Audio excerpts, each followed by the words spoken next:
¿Qué tal? Muy buenas tardes con todos. Bienvenidos a 24 horas. La Fiscalía ha solicitado el uso de la fuerza pública para llevar a comparecer a Fernando Alvarado, exsecretario de Comunicación del gobierno de Rafael Correa. ¿Qué tal, Liz? ¿Cómo estás? Muy buenas tardes. Muy bien, Gisela. ¿Qué tal, amigos? Buenas tardes. Esto se da dentro del caso por presunto peculado tras varios contratos de la Secretaría de Comunicación. Fausto Yepes está en la Fiscalía General del Estado en Quito y nos tiene más información. Hola, Fausto. Buenas tardes. Cuéntanos. Gracias. Hola, ¿qué tal, amigos? Buenas tardes. En poco llegará ya hasta las instalaciones de la Fiscalía General del Estado el exsecretario de Comunicación, Fernando Alvarado Espinel, quien ha sido ya ubicado por la fuerza pública para ser trasladado a rendir una versión dentro de un caso de investigación por el presunto delito de peculado. Fernando Alvarado ha sido ubicado por la fuerza pública, decíamos, a raíz de que hubo ya 3 convocatorias anteriores fallidas, una en febrero, otra en junio y otra en julio, para que rinda su versión sobre este caso. Algunos detalles nos ha preparado también nuestro compañero Carlos Zacoto. Veamos en el siguiente video. La primera notificación la recibió en Guayaquil, el mismo día que él y su hermano Vinicio declaraban dentro de otra investigación por supuesto lavado de activos, luego de que la UAFE detectara movimientos inusuales e injustificados de sus cuentas, la de sus familiares y empresas vinculadas. Fue el 26 de febrero pasado cuando el exsecretario de Comunicación, Fernando Alvarado, recibió el llamado a rendir su versión libre y voluntaria en el caso de supuesto peculado que investiga la Fiscalía. Investigación cuyo punto de partida es un informe de Contraloría donde se detectaron indicios de responsabilidad penal en el manejo de fondos para la organización de los enlaces sabatinos del expresidente Correa. Se investiga a Fernando Alvarado y a otras 10 personas más.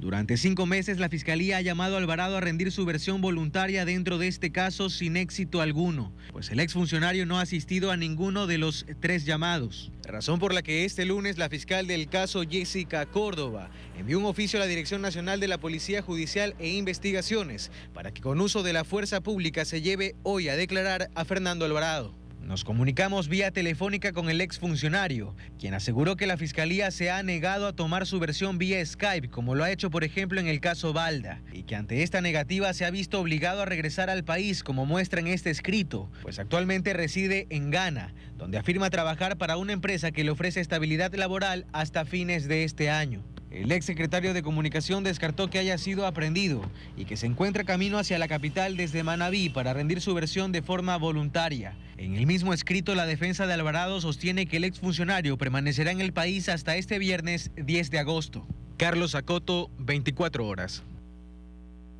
Bien, insistimos, el exsecretario de Comunicación del gobierno de Rafael Correa, aun cuando no está en calidad de detenido, está ya escoltado por parte de miembros de la fuerza pública, tal como lo ha dispuesto la Fiscalía para esta comparecencia, para rendir esta versión dentro del caso que se investiga por el presunto delito de peculado. Estaremos pendientes para informarles a propósito de las declaraciones de Fernando Alvarado Espinel.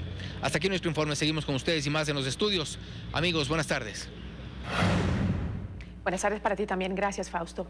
La ola de migrantes venezolanos registrada en Rumichaca genera acciones de organismos estatales.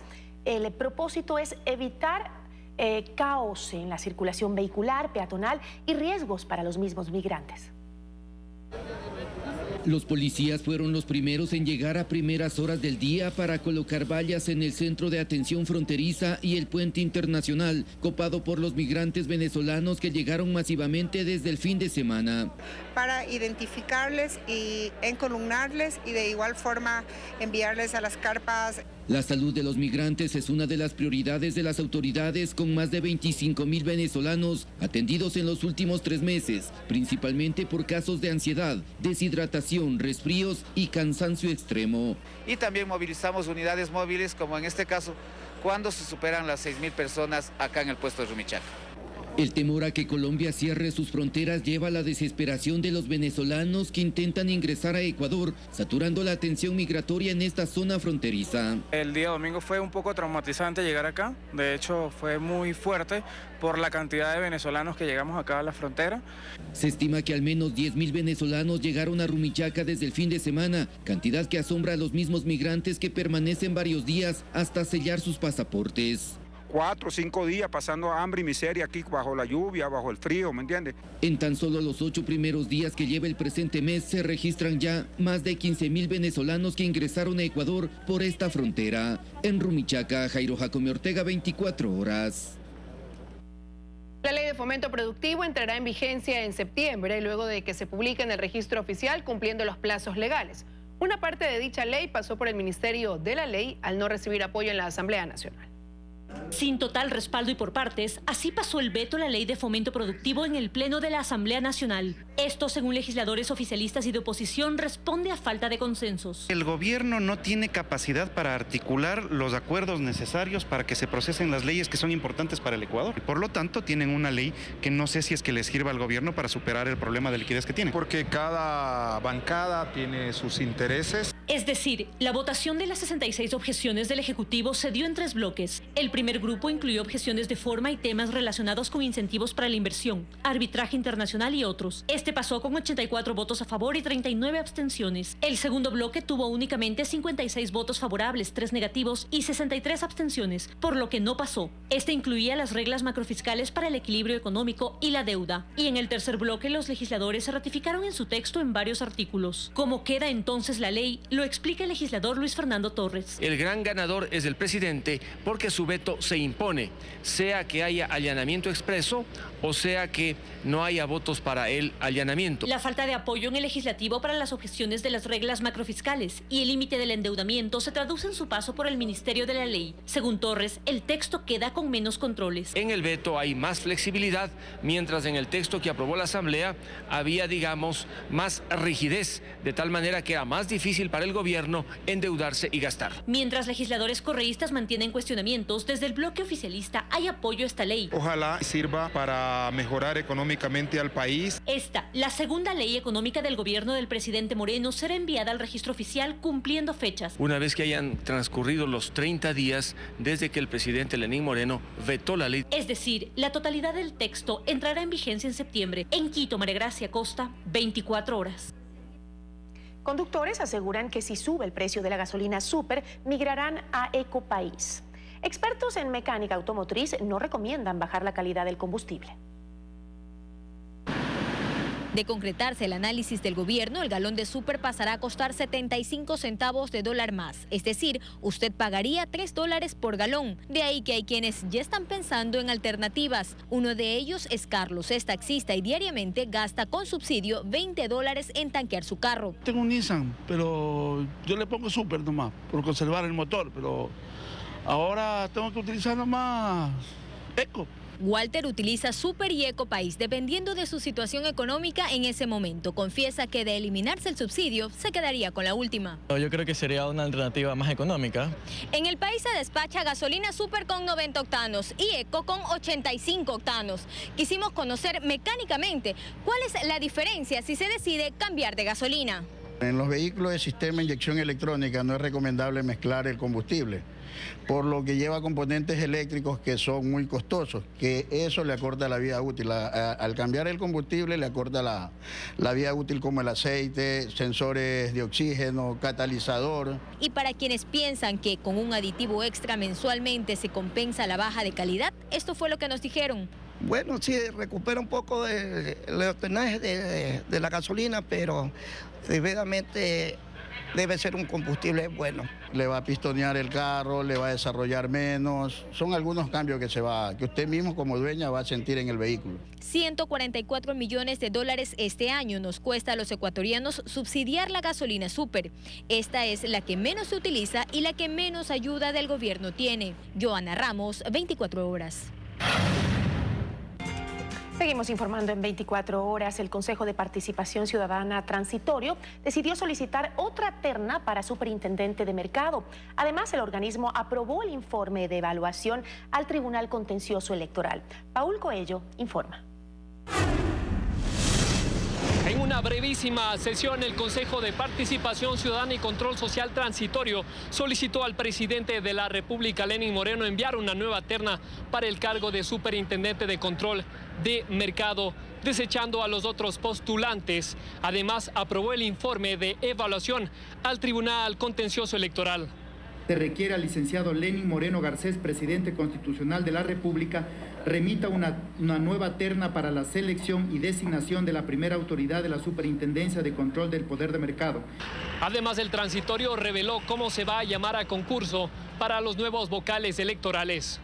La próxima semana será ya la cadena nacional convocando a los partidos y movimientos sociales que presenten candidatos para el Consejo Nacional Electoral. El presidente de la República, Lenín Moreno, no tendrá un plazo para enviar las ternas al transitorio.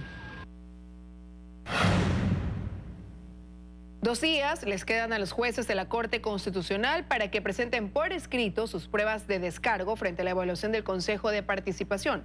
Mientras tanto, siguen los cuestionamientos en torno a la credibilidad y ética de sus miembros. Se trata del máximo organismo de interpretación y control de nuestra Constitución, aquel que incluso puede revisar sentencias ejecutoriadas y modificarlas. Blindado jurídicamente, pues no pueden ser sometidos a juicio político ni destituidos por quien los designó. Todo esto para garantizar independencia. Es por lo que para juristas la sola sospecha de falta de ética en la Corte Constitucional, hoy sometida a una evaluación, pone en riesgo la seguridad jurídica del país. La aspiración de los ecuatorianos debe ser la de tener una administración de justicia en la que creamos a pie juntilla, una Corte Constitucional en la que confiamos a pie juntilla, un país en que todas las instituciones constantes de la Constitución sean creíbles.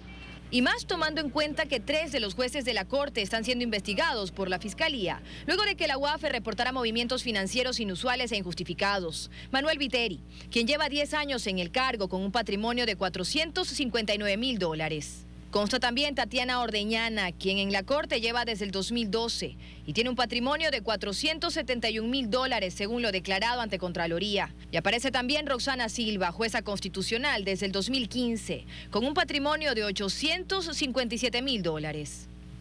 Los vínculos que mantenían con el gobierno anterior fue una de las causas que motivó el cese de funciones de algunos de los vocales del Consejo Nacional Electoral.